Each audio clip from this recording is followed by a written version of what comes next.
Hello, I'm Andrew, he's Yoshi, and this is the Railway Dogcast.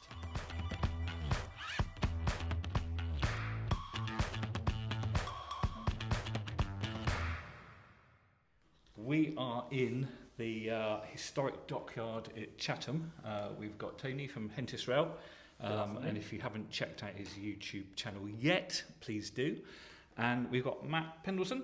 Yes. From Dovetail Games. Yes, yeah, happy to be here, thank you. Thank you, Matt. So tell us, Matt, what is Dovetail Games and what do you do? So Dovetail Games is a video games producer.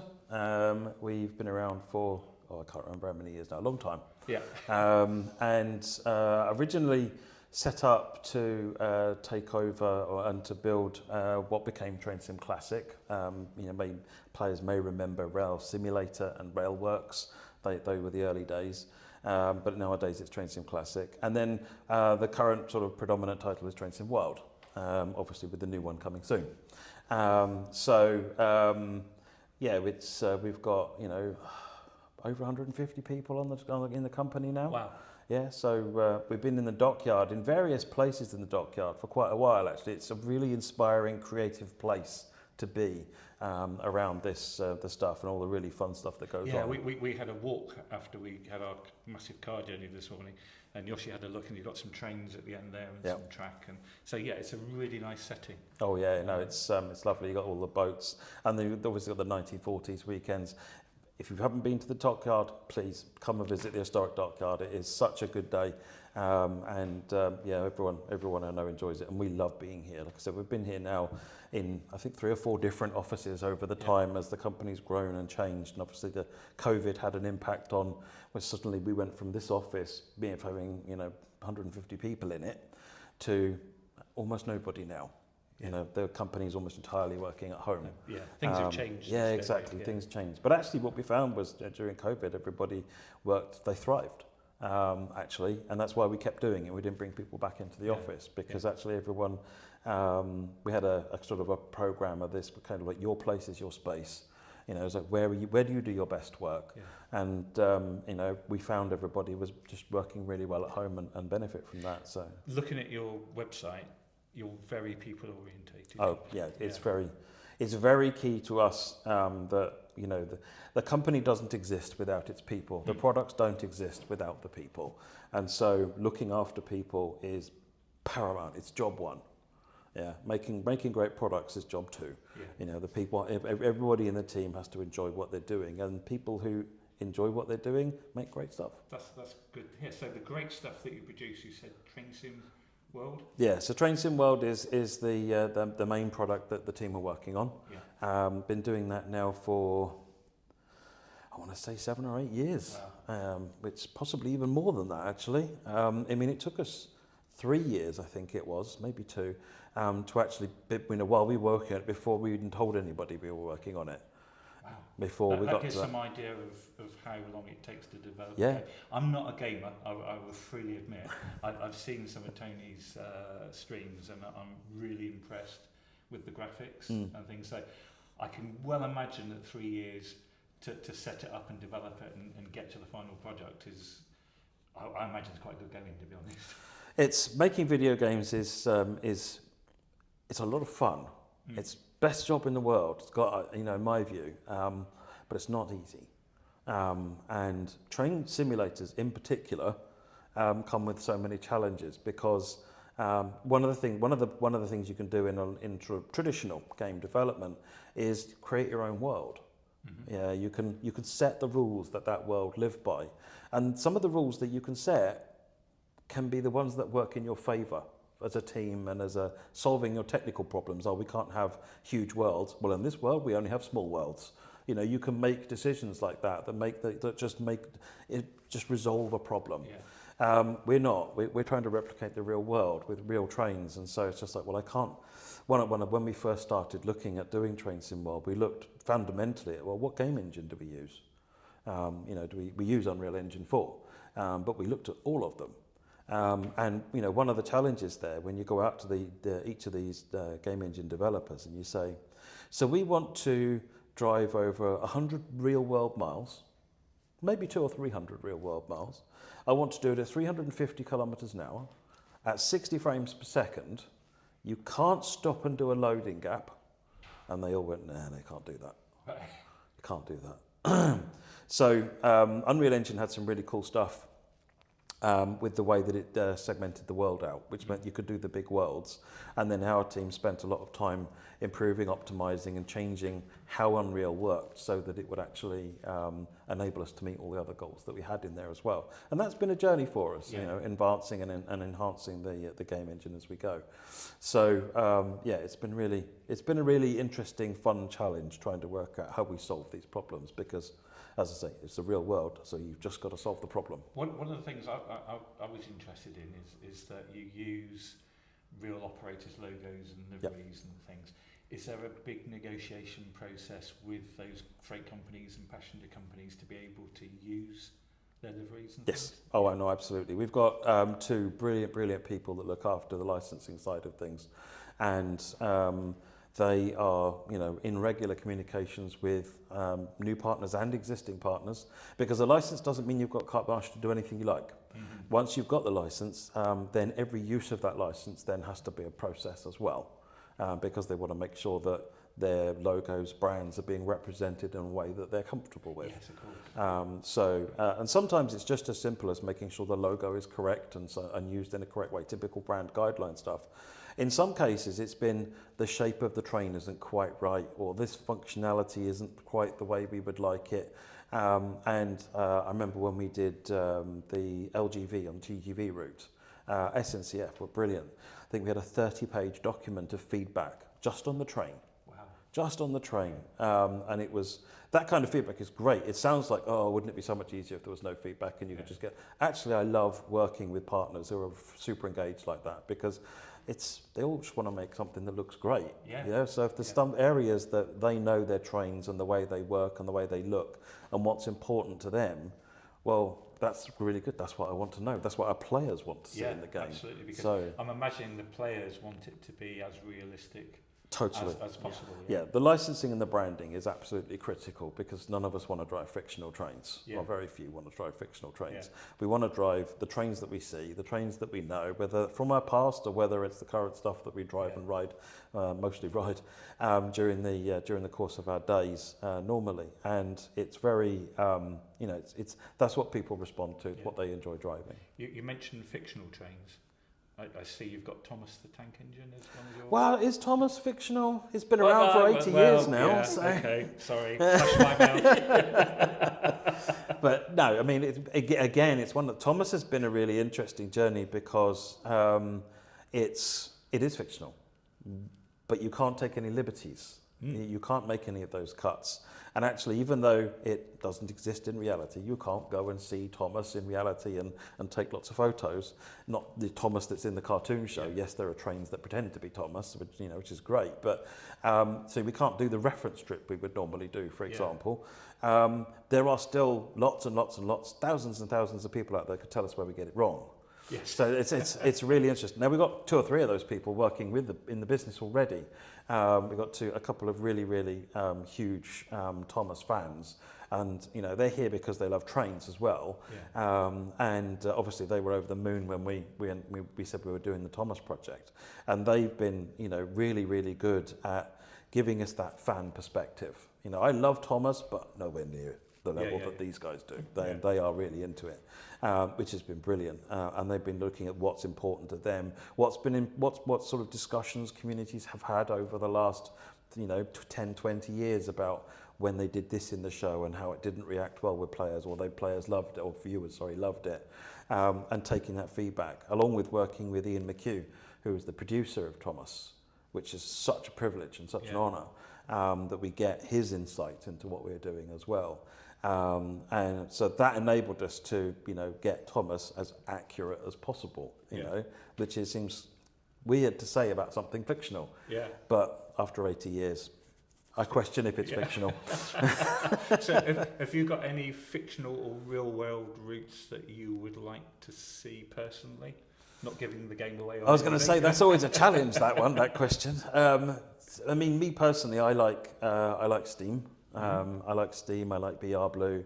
I'm a big fan of the products that Just Trains have been releasing, BR Blue era.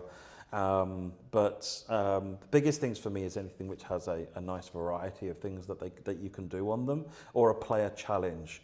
One of the routes that I always enjoyed on Train Sim Classic was the Somerset Dorset Railway. Because obviously you got the tremendous bank, and then you've got the run down to Bournemouth. And you know, particularly going northbound from Bournemouth, it's a reasonably straightforward run until you hit the banks. And if you haven't been managing that steam engine properly, it's just pain all the way up the bank. That's amazing that the game replicates that. So if you haven't prepared as you would, if you hadn't prepared in real life, the game replicates that. So if you haven't got enough steam or enough coal in, Steam engines are very much about forward thinking. In fact, it's a common theme with trains, and it's one of the things that I think people who are new to the world of trains but like the idea of driving trains in a video game, I think one of the things that becomes a little bit more difficult to realise or to manage to get over is you have to think 10 steps ahead with a train. Unlike driving a racing car or something like that, it's minute to minute, moment to moment. With driving a train, particularly, let's say, for example, you're driving 14,000 tons down a 3% gradient in America. If you're not 20 steps ahead of what that train is doing, it's 20 steps ahead of you and you're off the rails. Yeah. Do you find that when you're doing your streaming and stuff? It's with, I think the one for me is Cajon Pass. Yeah. And it's the line where it's the steeper descent into San Bernardino. San Bernardino. Yeah, and it's especially if the train sometimes is 14,000 tons. That's the heaviest train in that route. Yeah. You got 4 engines at the front. So you got to know your stuff. Oh God, yeah. You've got to be really planning in advance. It's actually Matt who taught me about using the dynamic brakes as well. Because at one point I was using all 3 brakes and it's just like not going anywhere. Yeah. There's a lot to learn. One of the things that our players like, and it's a personal thing that I've always found I liked about trains, is that learning moment. Is that way you're learning about the real world. Yeah, you're learning about, okay, it's our representation of the real world, but it's pretty reasonably close. And you learn about how trains are not just stop and go. And particularly in a case like that where you've got managing the air brakes for a train that's potentially 1 mile, 2 miles long, there's characteristics which are not obvious and maybe even don't make sense until you look into how they work. So, for example, when you apply the brakes on the train, you move the lever, you expect the brakes to apply. And if I tell you they take a little bit of time to apply, you could probably get your head around that. But now if I tell you that they're going to be at different braking levels throughout the length of the train, and the train, some of it's going uphill, some of it's going downhill, and you've got it as an engineer, you really need to be sort of keeping a mental picture of what's going on with your train. That's hard. That's hard. Obviously if we're driving a bullet train on like the 395s, the logic is different, the challenges are different, but it's just that wide variety of different things that you do with the train and so forth is, I think, one of the things that people enjoy is, we used to coin the phrase mastering your machine, and I still think it's absolutely relevant. I can't even get past the thought of how do you even sit down and design something like that and build something like that for a computer or a games console. Bit by bit. Bit by bit. If you like any complex problem, if you break it down into small bits and solve the small bits. The individual, one of the things that we developed a system called Simigraph, which is a simulation core. It's this kind of like when you push the throttle, how does the train accelerate? The end result is the train starts moving, but what happened between the throttle lever moving and that's where Simigraph solves that problem, and that's super complicated. That's where maths lives. Lots of maths and lots of physics and stuff like that. Really clever stuff going on in there. But what we designed there with Simigraph was a component-based system, because every train is different. Sometimes even 2 of the same train are different. Because the real world has things which are not, nothing is perfect in the real world. And so with Simigraph, what we do is, imagine you've got a blank canvas and you've got a palette of tools over on the side, and you can drag and drop a fuel tank, and you can drag and drop a diesel engine and wire up the fuel tank. And then you drag and drop some traction motors, and you wire all of that up, and some generators, and they then go out onto the wheels, and then you configure all of that stuff up, and now you've got a train which can go. Yeah. And then you start, the next layer is then, well, how do I do air brakes? Well, that's pneumatics. And fundamentally, they are stopping the wheels from going, and you're applying force. So you can break these problems down into small things. And then the physics for just doing a diesel engine, well, that's a manageable concept to try and get your head around rather than an entire train. And by doing that, but also means that you get the system where it's greater than the sum of its parts, because the simulations interact with each other naturally. One example is on the Class 52 in the UK, there is the off throttle setting and the zero throttle setting. Now you'd think, well, the same thing, right? Same thing, yeah. No. So the zero throttle setting is they're genuinely not doing anything. Sorry, the off setting. The zero setting fills the hydraulic with fluid. So it's still not doing anything. But what happens is that when you do that, the way that you work, you've got propeller-impeller system where it's spinning from the engine, and then you've got the thing being spun by it. That's how a hydraulic works. And when you've got no fluid, nothing happens. When you've got fluid, then it puts resistance on the propeller coming from the engine. So in the physics, we just simulate putting fluid in. Yeah. And then what happens is that creates resistance, and now the engine slows down, so all the sounds change. And you get all of these, and we've not coded it specifically to do that, but all of these behaviours just happen. So you get lots of these little incidental behaviours that make the loco come to life. Much more than having to think of every individual, or when I do this thing in the lever, these things should happen. Yeah. Well, actually, they kind of naturally happen if you build the simulation. I haven't even thought about sound. I was only thinking of graphics, but of course you've got sound to put in there as well. So do you go and record real time? Or yeah. Wherever we can, we will go and get recordings from the sounds from the trains. Yeah. We've got a really talented audio team that will go out to America for 2 weeks. Again, it all depends on working with partners and what they can arrange. And we are fortunate to work with some amazing partners who absolutely will roll the red carpet out for the team. This is a serious inconvenience for them, potentially, depending on what's going on. But, they're big supporters of what we do. Yeah. Like when we went to Los Angeles and worked with Metrolink out there, Metrolink put two completely empty trains on for us. Wow. Yeah, two extra trains, just so that we can record the sounds and also get video footage of the routes that we were modelling, because we did the Antelope line and San Bernardino line. So they said, well, you want two trains, you want two routes, let's put one train on one route, one train on the other route. So the process then is kind of, we've got all of these tiny microphones and recorders and so forth, and it's like wiring stuff up and clipping it to the side of the bogie. You could have 5 or 6 microphones in various places, because you want to get, what does the wheel running along the rail sounds like for this train? What does the traction motor sound like? What does the engine sound like? Because they're all doing different things at different times. And then so they can record all of these sounds. Then obviously you want, what does the cab ambience sound like if it's a passenger train? What's it like in the passenger cars as well? So you can have so many microphones capturing all of this stuff. Do you have a checklist?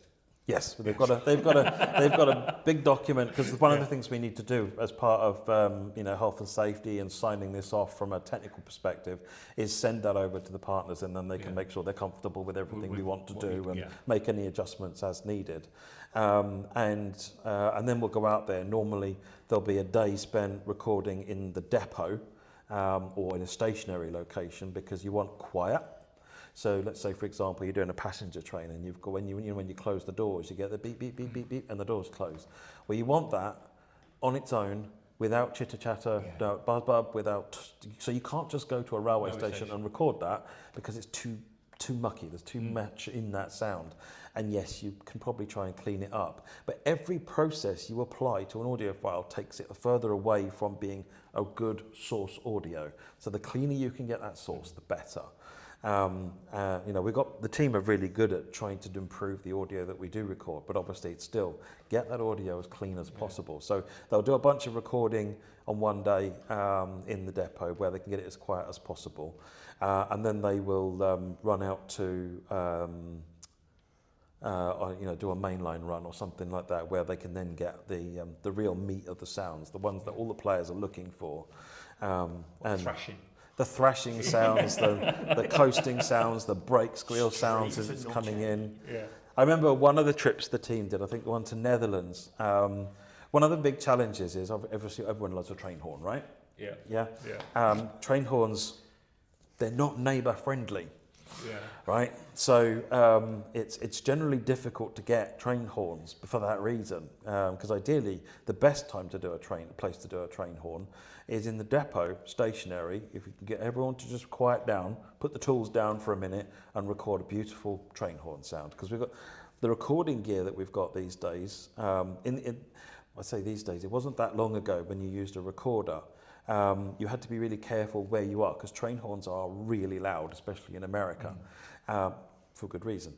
The problem with that is, how do you record it without it clipping and doing all sorts of nasty things, because it's just too loud?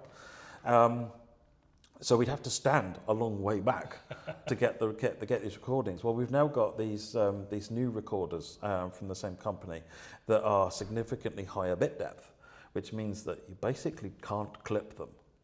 Yeah, the way that they work, it is possible to clip, but the sound would be so loud your ears blew apart first. So you wouldn't want that. No, so it's kind of these things can record really well now, so we don't have that problem.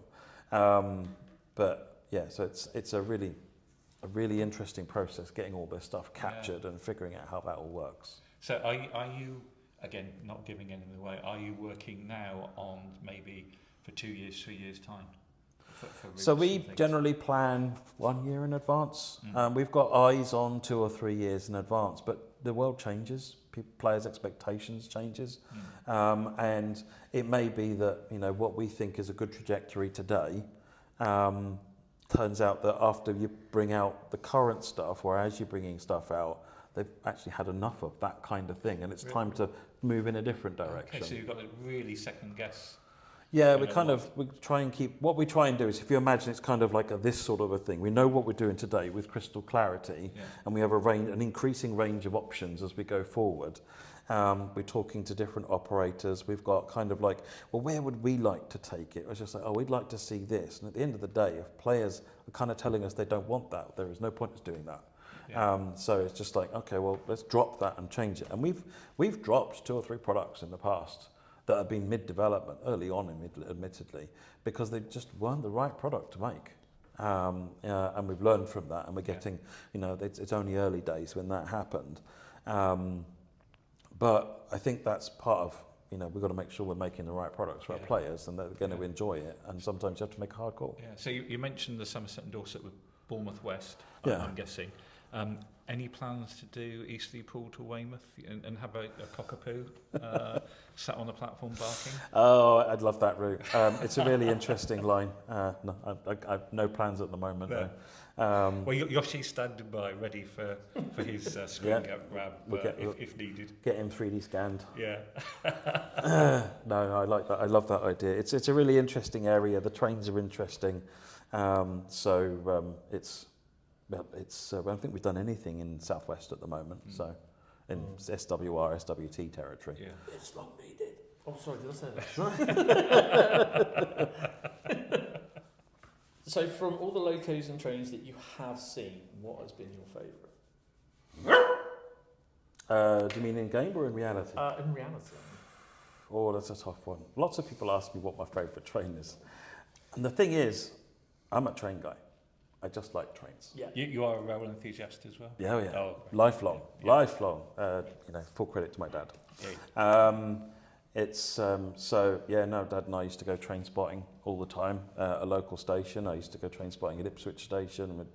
We did 2 or 3 big, early days when I was really young, we did big train spotting sort of days down in London, doing the tour of the core stations. That was epic. I think everyone does that though, don't they? Yeah. That's something I Rite always of used to passage. do. Yeah, it was really good. I remember, there was a transition of railways. But the first time we went down there, the first time we went down there, we had such a good day. It was just, we were completely wiped out by the end of it, but we had seen so much really interesting, cool stuff, and it just like, that was like, if I wasn't a rail fan before, and I was, but if I wasn't a rail fan, I was definitely a rail fan afterwards. It was mad. Yeah. And we were like, okay, next year we're doing this again, and it just wasn't as good the second time. And what happened was locos went away. Right. And suddenly it was all multiple units, and it's just like all these really interesting operations with the locos changed to unit goes in, unit goes out. And it was interesting to see the new trains, but I was just like, oh, that's a really interesting sort of transition. It takes away, I think, how you remember it as to like the first time you saw it. Yeah. And I mean, for me, it was at Waterloo when the 50s were coming in, and there was another loco on the back end, either going to take the stop to Clapham, or it was just like another 50 going out, and then the 50 that came in. It's like how we do it on the Paddington. On Diesel Legends, thing. yeah. On Diesel Legends. I have to say, I prefer locomotive hauled stuff than the unit trains. But you're right, it's all railways, it's all trains. It's all there's exactly. All So I find it difficult to answer my favourite train question, because I can look at every train and say why I really like that train. Because like, for example, Class 37. Who doesn't like a growler, right?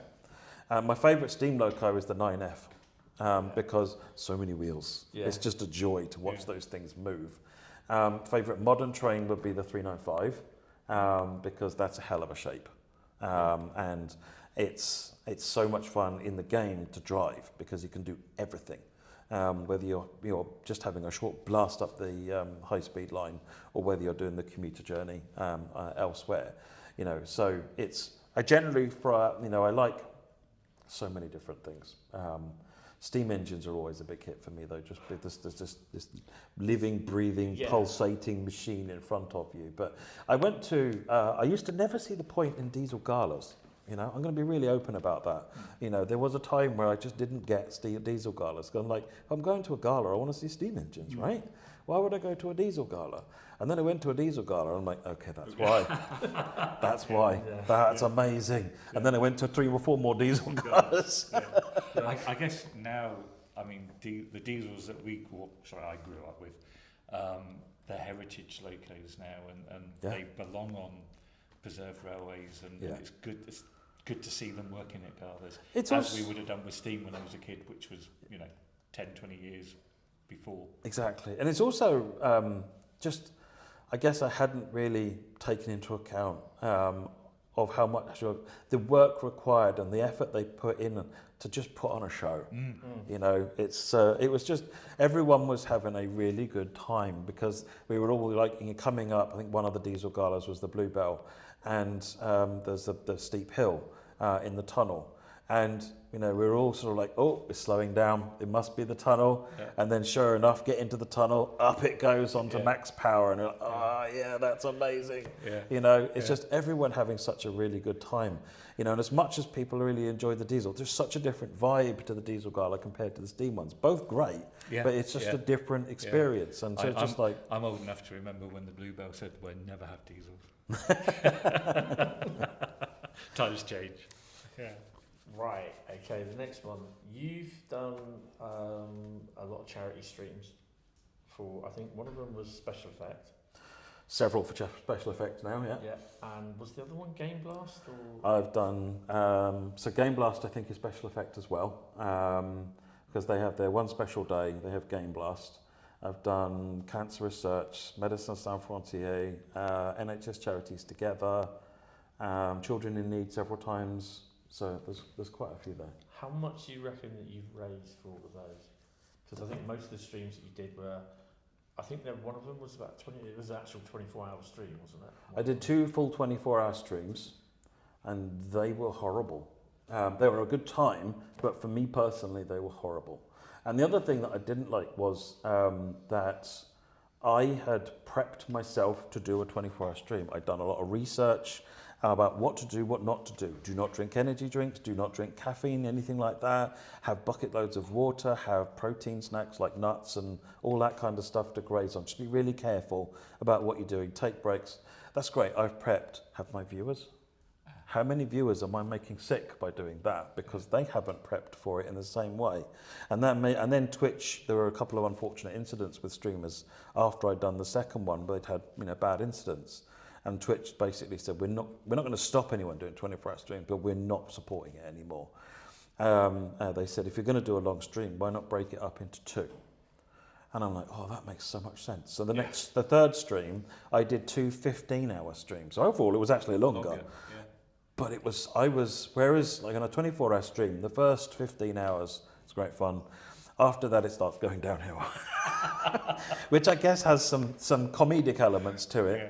I remember I think the second 24-hour stream I did, one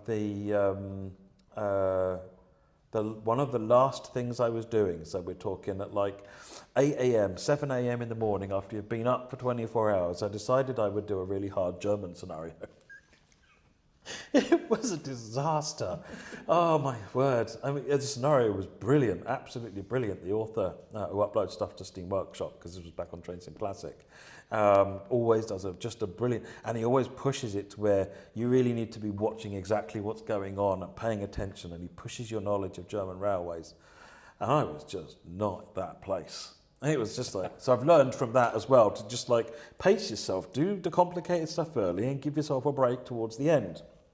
So, and the 15-hour format worked. Everybody at the beginning of it was very, I'm going to miss the shenanigans of the 24-hour stream. But actually overall viewers were saying, no, actually I felt much more, and moderators as well that are obviously supporting me, were very much more awake, very much more, they appreciated that rest to come and choose. So that's been a really good evolution. I really enjoy those streams because they're just a really good opportunity for me to just sit back, engage with people, have a chat, share something really important like the various charities and what they're doing, and just enjoy the game, and just have some good banter with people. And they're all really good. There's a different tone sometimes, like when you're doing an official stream or when I'm talking on the forums. There can be sometimes a negative tone, there can be a more forceful tone from viewers. When they're on those charity streams, everybody's completely supportive. It's such a good, relaxed, chilled environment. To get back to your question, I think the last time I checked on Just Giving, it was over 50,000. Wow. That's really good. Round of applause. And thank you to the viewers. I'm sitting there enjoying playing the game, and they're all doing the hard work. So it's fully down to my thanks to everybody that's joined in to help me along or to donate money. And some of the donations have been excessive.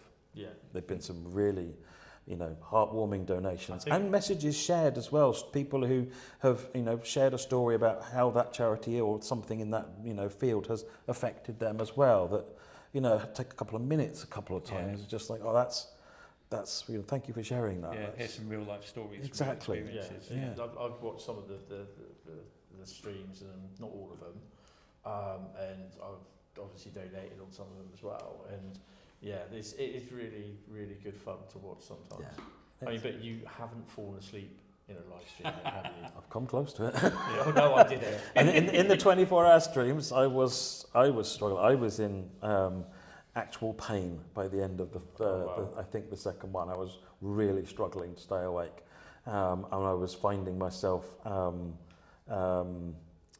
having to more and more frequently. You get to that point, it's about 3 a.m, I think, where the cycle's at its lowest.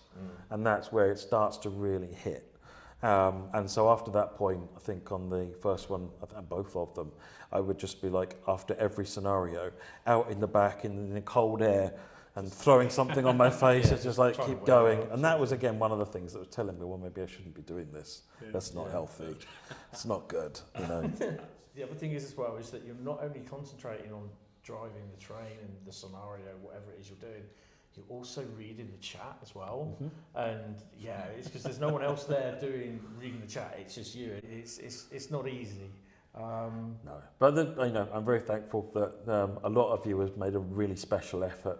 As well as the moderators, they made they went way over above and beyond to be there, and they were chatting to me as well, and we were keeping the chat going. There's so many viewers, even during the quietest, lowest point, it was still busier than my busiest stream on a normal thing was still hitting that those kind of viewer counts. It's just like it's like. That's what makes me want to keep doing those charity streams, because people appreciate them. I enjoy doing them, but also it seems like people enjoy watching them as well. And we get to raise some money for brilliant causes. Yeah, and they all question you about, can we have this? Can we do that? Can we get that? Can we do this? We have good banter about that now. I think everyone if it's not on the roadmap, then it's not, it's we have some good banter about that stuff. I think everyone takes it in humour, and that's fine. I don't mind having a little bit of banter backwards and forwards as well, and I'll take some things on the chin if they haven't gone quite right as well. So it's good to have a bit of friendly back and forth. That's it, yeah. Do you have a model railway yourself, sort of thing? Not me personally. I don't have the room. But my dad does, and that's where I go if I want to do model railway things. He's got a massive railway in the back garden, the one house, it's he calls it a shed, everyone else would call it a bungalow. Custom built brick building that's really awesome. And it's so it's got a massive model railway in it. It's on 3 layers, called the One House Model Railway. You find it on YouTube. Ooh, we'll have a look. Link in the description. Yeah, link in the description. Yep. So you'll find it on there. You'll find some videos on there. But at one point we were doing so what happens is Dad every now and again will, usually like on bank holiday weekends, those kinds of things, there'll be a big group, like 15 of us, come along and descend on the place for the weekend, and just sit there and play trains. It's all DCC, so you can have loads of people driving trains on the thing at the same time. Making me so jealous. You have to come along and see it. Well, we'll do another episode. There you go. You can interview Dad. Yeah, exactly that. Talk about that, because he's got such a long history in model railways. So do you have any 00 gauge stuff? I'll take it as 00 gauge. I've got N gauge and 00 gauge stuff personally. But do you take any along there? Most of it's out there. So I've over the years I bought various things. So like I bought a 9F. My favourite HST, which is the Merlin livery. I've got full length rake of the Merlin HST. Awesome. I do like the Merlin. Then we've got, what have I got? All sorts of stuff. I can't even remember now. It's all intermixed with the stuff, because at the end of the day, that's where it lives. That's where it has to go. I did pick up. You might remember we did the. A livery wrap of the real world ACS 64. I've seen that. Yeah, I think that was a really cool project to be involved in. That was so cool, working with the Dart team, designing livery that came up with. Victoria did such a good job on that, and then seeing it go out there. I remember that they said that the livery, they sent us some pictures of it as the livery was being applied to the train, and normally these wraps go on in a couple of hours at most. Apparently our one took 9 hours. They were getting really stressed about it. It's just like, what the hell? No. So it was really good. But then Bachmann got in touch with us and said they wanted to make a HO gauge, because they already made the ACS 64. So Bachmann got in touch with us and said, can we do your train in HO gauge? So I've got one of them now as well. If you want to, it's out there if you want to go and see it as well. I think I swear I've seen it somewhere. Yeah, it's such a good model. It's full sound. It's a top end model. So I am going to treat it with some Amfleets at some point, because it hasn't got anything. Definitely, even though it is running on BR standard, it's fine. Well, this is it. So that's the way Dad runs his model railway. Is what train do you want to run? It's appropriate. Yeah. So we'll have a running session. Yeah. We'll have a running, because again, my dad is much like me. Trains, they're all good.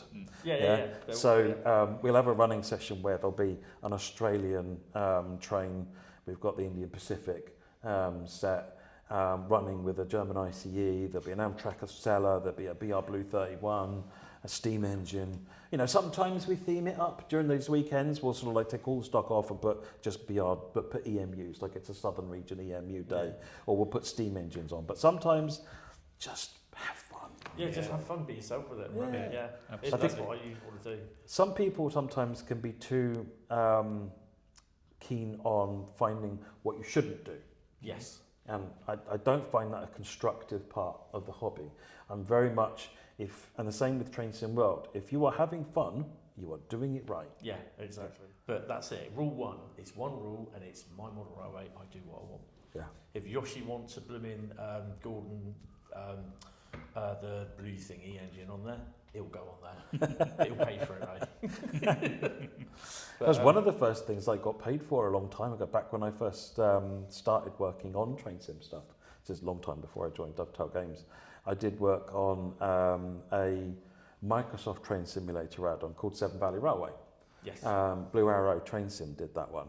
And I helped them out with, I wrote all the gameplay for it, and then I redid a load of the, some of the more intricate setup on the trains, just to fix quirks with the way that Microsoft Train Simulator works. Back in the days, AI steam engines, the wheels ran at the wrong speed, right? So you had to make a copy of your train and set the wheels 20 times bigger so that they rotated at the right speed. Oh, wow. It was like, these are things we don't even remember. And, if I say the phrase MSTS shuffle, some of you might get that. Which is the way that you... about Train Sim World. Oh, there were so many things that it was how you got past a red signal, was you would stop, back up and go forwards again. Yeah. These little bugs. And the work that I did for Blue Arrow on that, they said, well, how do you want paying? I said, send me Thomas things. So I got some of the Hornby Thomas sets for my youngster at the time, who was now my eldest, now 22 years old. That's frightening. Yeah. He was big into Thomas, big into trains. Can't think where he got it from. But it meant we could, I could set him up the set, and he had his middle name is James after the red engine. And so we'd set up James running round and round on the kitchen table, and he would love it. Yeah. So, keep me quiet. This is what kept me quiet, So I was another one of these ones that would always go out, sort of thing, unless there's a train involved. But most of the time, we'd get the model railway out, play with that. Yeah, I do love the model railway. I'm not creative. I've thought about and even started trying to build a model railway. I made some space for it.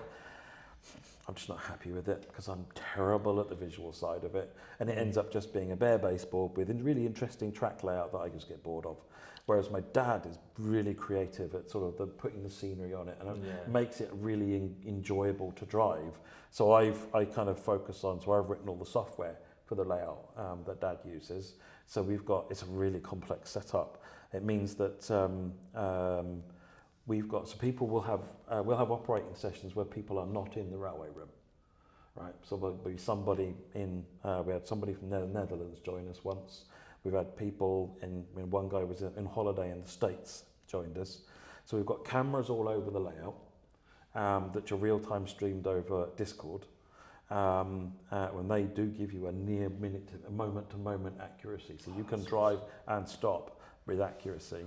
The software that I've written means that you get a visual of the schematic of the layout, and you can change junctions and signals using that. It's fully networked. I didn't know that. I knew that you had all the cameras and that you can see. But it's all fully networked. So even in the room, there are 3 operating stations which are all using this, because you've got the person who is operating the yard, the main station, Victoria Station, looking after shunting pilot duties and stuff going on in the yard that's there. And then you've got someone on the outside, generally as an overview, main dispatcher. And then you've got someone in the underground area. There is literally a bench under, like a deck chair underneath. We've sawn off the legs off. And you can sit on there, and then your job is to keep an eye. Well, your job is not to fall asleep because it's dark and cosy under there. But your other job is to monitor all of the underground storage, because the idea with this layout is it's kind of a good chunk of it's hidden.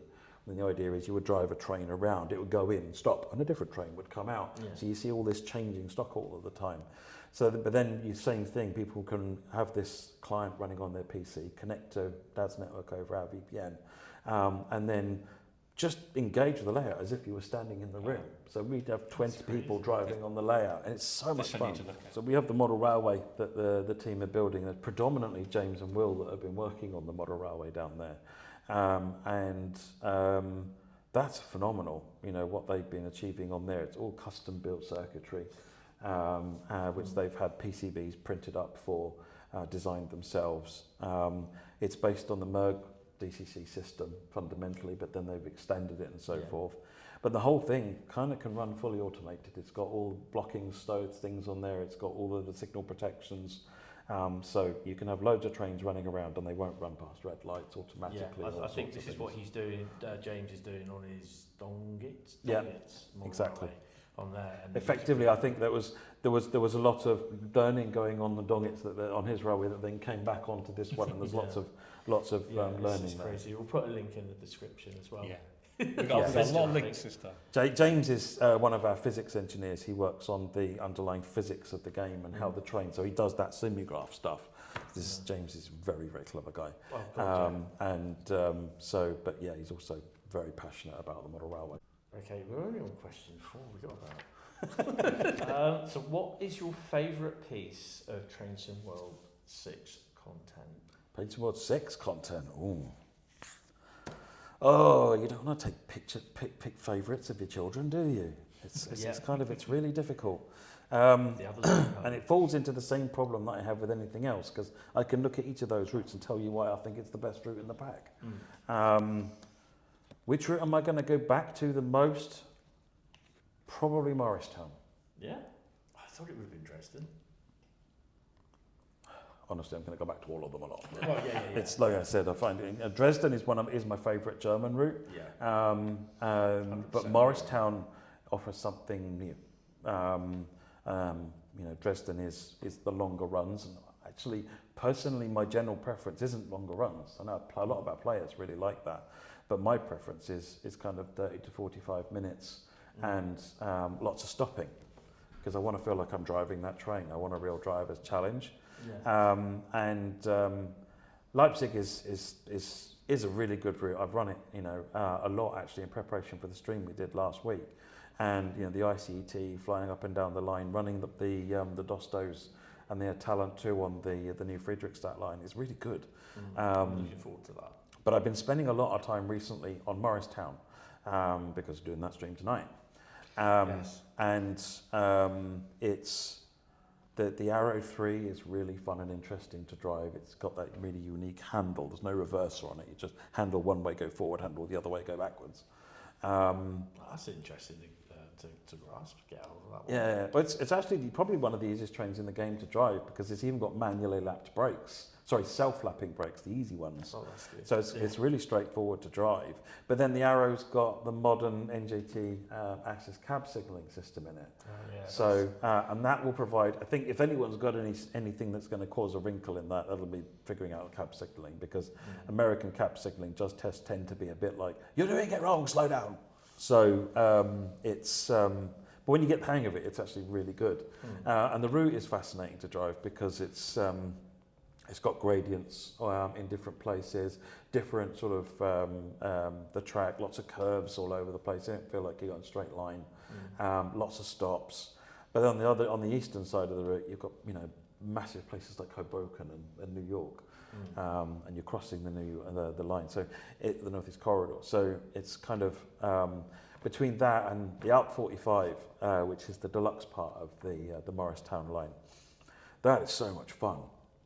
What we hadn't realised going into the project and became apparent fairly rapidly was, we're talking to people in the area, is that the Alp 45 is a dual power train, right? It's an electric locomotive and a diesel locomotive in the one thing.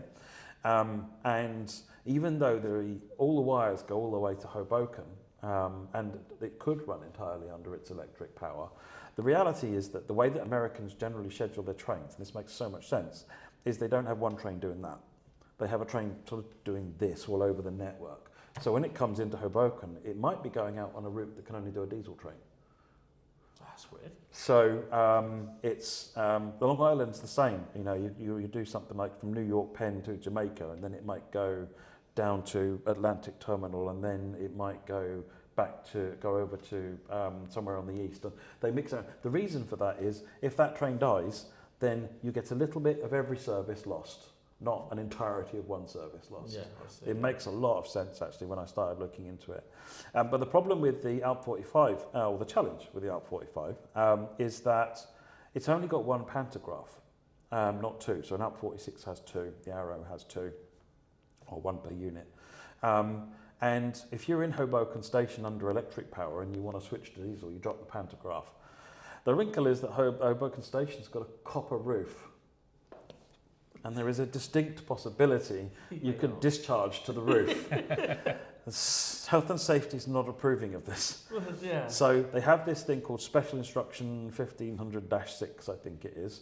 And you'll find if you go into Newark Broad Street, when you arrive to Newark Broad Street, bound for Hoboken, you'll find these boards at the end of the platform. And Special Instruction 1500-6 is switch to diesel mode. You're not allowed in electric mode in Hoboken, on an Alp 45 specifically.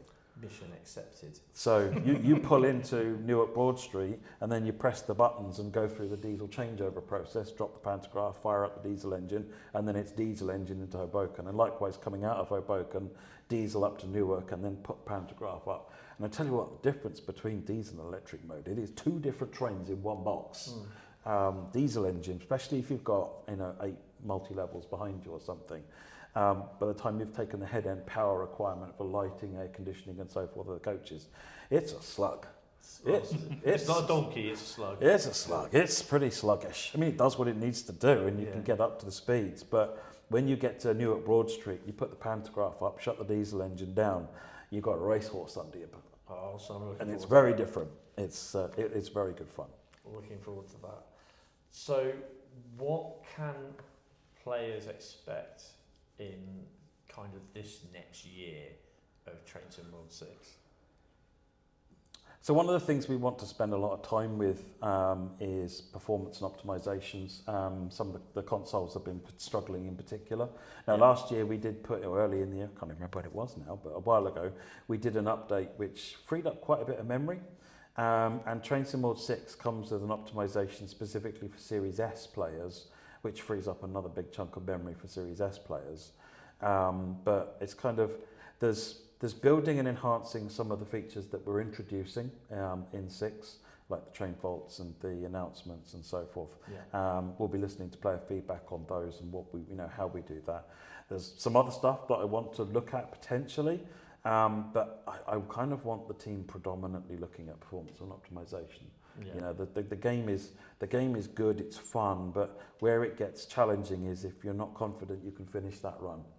If you're not confident you can get to the end, or if it's going to turn blurry and just not be fun to look at anymore. I mean, this is where I find a problem that yesterday I was doing my live stream and it was just like Route Lucky Dip, and I pulled out Mild May, and as soon as I saw that, I thought, not in a live stream, please. And because my experience was that if I didn't take some of the layers off, it would just say, I'll see you later. And so what I did was, I think it was the King's Cross, the East Coast Mainline stuff, St Pancras, the 395s, because at the end of the day, you're there, you're looking that way, and you don't really get to see the stuff going. No, and they're all filling up memory.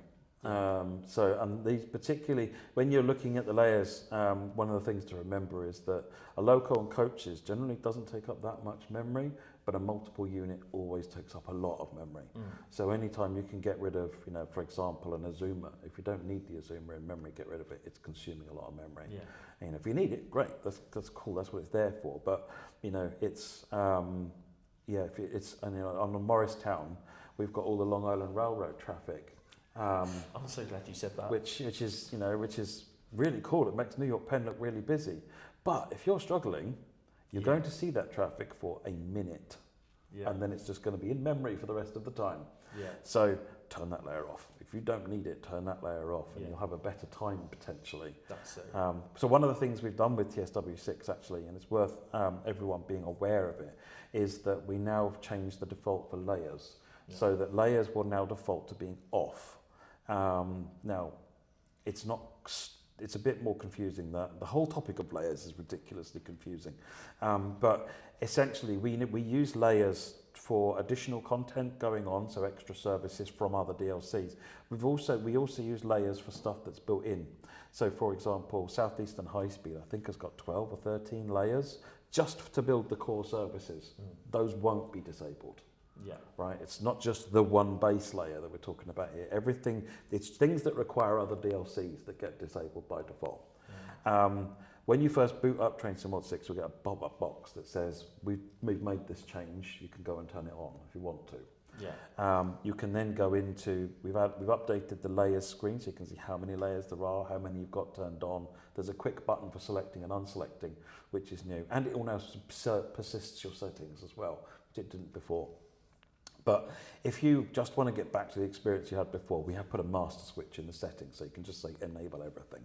Yeah. So it is one click to get back to what you had before, but it does now have a message saying, if you have performance problems or system problems, review your layer usage. You know, and even if they're all turned on, you can still customize it in the layer selector. Yeah, which is pretty cool. Yeah. This is mainly for, I think, the next two for the community, I think. Oh, he's throwing me under the bus. Don't go under the bus. I can cut it out. Right. When can we expect a Deltic in Train Sim World? Oh, I would love a Deltic. I love those things so much. No plans at this point. Yeah. What I would say is we don't generally do BR blue stuff. They were in green as well. You know what I mean, though. They also The older diesels, they were in pink as well. So. Yes, they were.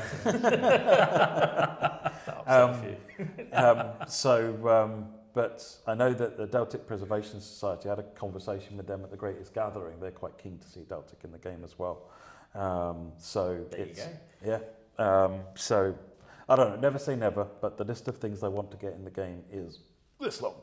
Yeah. So it's somewhere in there. I'd love to see a Deltic in the game. I think it would be an absolute treat.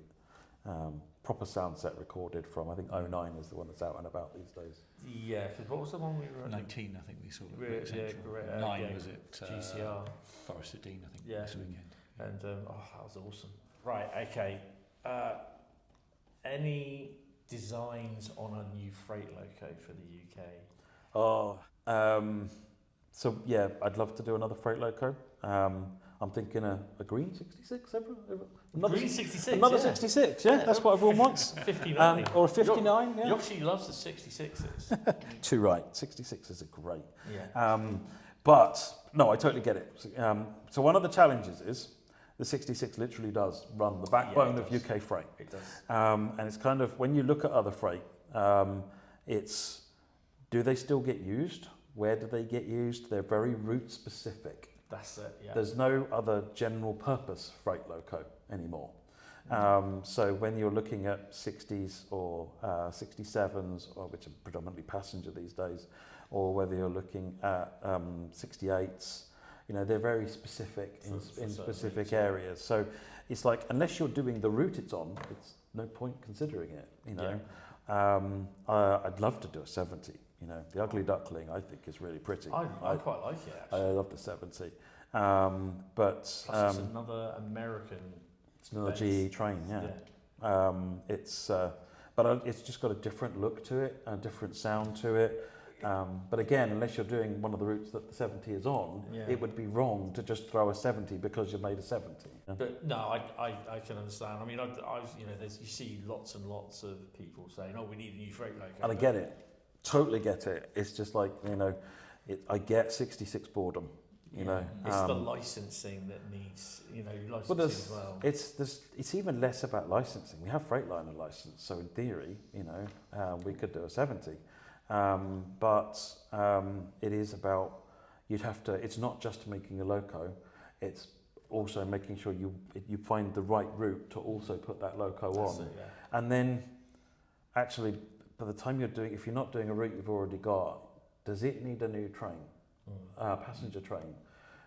And then so the problem snowballs out of control then. It's just like, oh, hang on, in order to do a 70, I've got to do a new route, a new train, and the cost of that project then becomes untenable because you're trying to look at it. So what I will say is, I have this discussion with the beta team every time we propose a new route, and every time we are looking at, is there an opportunity here for something, where would we put it? You know, when we find it, then I'll be jumping right on it. That's cool. Favourite piece of Train Sim World out of the whole series, what would you say that would be? The route that I go back to the most is South Eastern High Speed. I mean, for obvious reasons. It runs past my house. But you know, it's not even just that. It's what I like about South Eastern High Speed is it does everything. You can do some OH shunting at Who. You can run some freight trains around various places. You can have a high-speed thrash on HS1 between London and Ashford. You can do commuter trains. You've got the 465, the 375, different trains doing different journeys, different lengths. There is just, no matter what I want to do, what time I've got available, what I'm in the mood for, South Eastern High Speed has got something there that can deliver on really that. Whereas a lot of routes tend to be, well, this is what they specialise in. Whereas South Eastern High Speed just does a bit of everything. Was that one of the reasons why you brought that line out? Because it's got a lot of gameplay? Yeah, is that lots of, no, yeah. Exactly that. It's a lot of variety, a lot of interest. It was exceptionally popular when we did it in TS Classic. So it's kind of like, one of the things we've been doing is, while copying routes, or it's never copying, but while looking at routes we've done in Train Sim Classic, and you know, I don't want to just bring stuff that we've done before. That's boring. But also, well, if it was really popular in Train Sim Classic and everyone liked it, then maybe we should bring it to Train Sim World. So in some cases, we brought different variations on a route. When we brought Clinchfield, which we did in TS Classic, we did a different bit of Clinchfield slightly. We changed the game up a bit.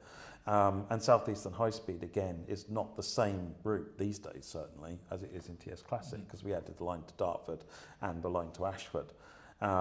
So it's, looking at those popular things, and South Eastern High Speed was very popular. Yeah. That's pretty cool. One of the biggest things with Train Sim World is about the save games. There's been people saying, would it be easier to have one save game per route, or how easy would that be to I mean, adding multiple save slots is probably not massively difficult. Unreal supports that kind of thing. It's a task to do, and essentially the challenge I've always got is I have a pot of engineering resource and UI resource, and it's a limited pot. It's a finite pot. Do I add save game, or exciting new features, or bug fixes, or performance optimizations? They all come out of the one pot. And save game just bubbles to a lower down point than that list. I know there's a few people that have been asking for it, and I get it. I totally get it. But the demand, when we do a player survey, it's things like the random behaviours, it's passenger improvements, it's all of these things that are right there at the top, and multi-save game slots aren't. I completely get the need, but I have to balance up, that finite pot of engineering resource and how I'm going to spend that, so that ideally every hour anyone spends on the game should yield as much happiness and pleasure from a wider range of players as possible. So that's kind of it. But no, I do. The limited save capabilities do irk me as well. Yeah, that's cool. And my last one would be, what feature or loco would you love to see come to Train Sim World? Spoilers. One of the things I see, it's amusing. I see people saying that making, they're under this impression that I've got the schedule by the reins, and I'm the one who's making all the stuff I want to see in the game. Yeah. It's just not true. It really isn't. It'd all be BR blue if it was up to me. Or BR green, and they'd all be pink. Yeah. It's we spend a lot of time looking at what players want to see. So it's and there's a group of people in the company that help come up with the ideas and agree the ideas. Specifically design that process because I don't want any one person manipulating that schedule to their own personal interests. Everything has got to be about what the player wants to see. And if we're going to make a product, then we'd better be sitting there justifying why we think it's the right product to make. Did you have that term for, is it the roots, is it lamp? So we have the lamp oil process. Lamp oil. So we understand, where we can do a sort of a slightly step back material review of, some basic sort of answers, some basic questions about the route, and then just make sure we get a general, perspective on it. So, no, it's not down to my personal preferences. Like I said, I like BR Blue stuff. I like mixed stuff. My favourite train, I love to see the 9F in the game. It's whether it's in a more modern setting, or whether even as a passenger train on the Somerset and Dorset or something like that, or Licky Bank as a freight train. Sorry, a 9F would fit well on this. 9F would be really good. And I also, one of my favourite trains, I've actually got a model of the Somerset and Dorset 7F. And I really like their version of the 7F because there was a number of different types of 7F. And I really like the Prussian Blue 7F as well. So it's again, it sort of leans me over to that Somerset and Dorset, but it's single track Lonely Road. And those are a lot less popular with players because, and I get this and I agree with it to some extent as well, where train driving is exciting is seeing other trains. Yes, as a train spotter, I'm here to see trains. The problem is playing train simulators, you are in the cab and it's difficult to see your train if you're concentrating on what you're doing. Yes, you can look at the outside cameras, but if you're actually in the moment, particularly if you've got cab signalling on and all the rest of it, you really need to be focusing on what you're doing. So it's, it can be really, really challenging. Well, we'll look forward to Deltics and 9Fs in the future. I just wanted to say that I don't know if I've got it in the shot here, but we've got your company values behind us, and you're sat in front of Have Passion. And I've got to say, I think your passion is amazing. Thank you. This has been great. I've really enjoyed this. Me too. I'm very conscious that you've got a meeting. So thank you very much. Cheers. Thank you. Thank you very much. Come back for another two. Thank you very much. Really appreciate it, actually. Thank you. That's all right. Thank you very much. This episode of the Railway Dogcast was recorded at Dovetail Games, Chatham, in September 2025. Thanks for listening.